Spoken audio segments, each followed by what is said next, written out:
कारखान्यासमोरील अडचणी सोडवण्यासाठी मी केवळ लोकसभा निवडणुकीपुरता महायुती बरोबर गेलो होतो.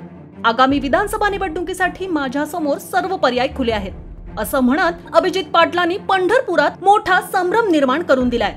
यामुळे पंढरपूर मतदारसंघातून निवडणूक लढवण्यासाठी इच्छुक असलेले भाजपचे आमदार समाधान अवताडे, प्रशांत पारिचारक, सध्या बीआरएस मधून बाहेर पडलेले भगीरथ भालके, काँग्रेसचे प्रकाश तात्या पाटील यांची चांगलीच गोची झालीय. अभिजित पाटील यांना महायुती तसेच महाविकास आघाडी असे दोन्ही पर्याय असल्याने मतदारसंघात मोठा ट्विस्ट निर्माण झालाय. त्यामुळे आगामी विधानसभा निवडणुकीत अभिजित पाटील कुणाचा गेम करणार, कोणत्या पक्षाकडून विधानसभा निवडणूक लढवणार, याविषयीचाच हा आढावा. अलीकडेच झालेल्या लोकसभा निवडणुकीत काँग्रेसच्या प्रणिती शिंदेंना पंढरपूर मंगळवेढा मतदारसंघातून तब्बल 45,420 मतांचं लीड मिळालं. त्यामुळेच याच मतदारसंघात डझनभर इच्छुक उमेदवारांना भावी आमदार होण्याचं स्वप्न पडू लागलंय. महाविकास आघाडीमधून भगीरथ भालके, अभिजित पाटील यांचं नाव चर्चेत आलंय, तर काँग्रेसकडून माजी केंद्रीय मंत्री सुशीलकुमार शिंदे यांचे निकटवर्तीय प्रकाश तात्या पाटलांनी थेट बॅनरबाजी करत इच्छुक असल्याचा पुरावा दिला.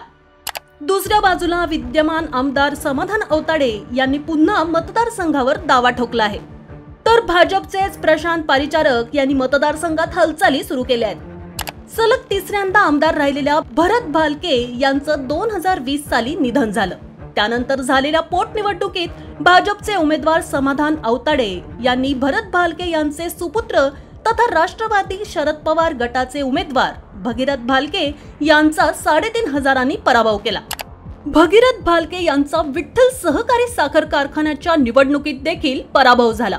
यानंतर विठ्ठलचे चेअरमन अभिजित पाटील यांनी राष्ट्रवादीत प्रवेश केला. त्यांच्या प्रवेशामुळे नाराज झालेल्या भगीरथ भालके यांनी मग बीआरएस पक्षात जाण्याचा निर्णय घेतला. परंतु तेलंगणामध्ये बीआरएस पक्षाचा पराभव झाल्याने भालके पुन्हा महाविकास आघाडीच्या वाट्यावर असल्याची चर्चा झाली. यातच अलीकडेच झालेल्या लोकसभा निवडणुकीत भालके यांनी काँग्रेसच्या उमेदवार प्रणिती शिंदे यांचा प्रचार केला. याच ठिकाणाहून प्रणिती शिंदे यांना मोठं मताधिक्य मिळालं. त्यामुळे भगीरथ भालके यांना आगामी विधानसभा निवडणुकीत पुन्हा शरद पवार गटाकडून उमेदवारी देण्यात येईल अशी चर्चा सुरू झाली.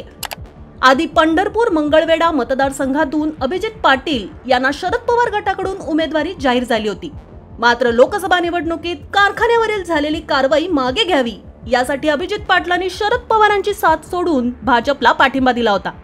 अभिजित पाटील यांच्या विठ्ठल सहकारी साखर कारखान्याला एनसीडीसी कडून तब्बल 347 कोटी रुपयांचं कर्ज मंजूर झालंय.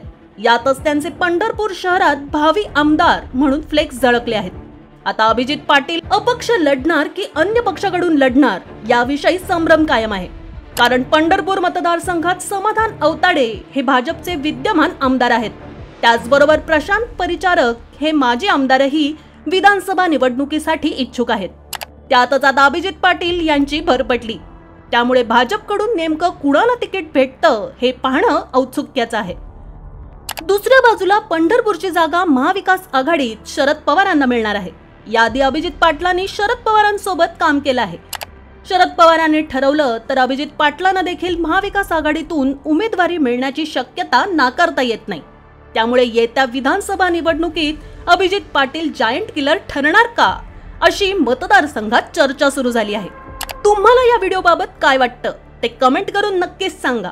आणि अशाच व्हिडिओसाठी आपल्या पॉलिटिकल महाराष्ट्र पेजला लाईक करा, फॉलो करा. धन्यवाद.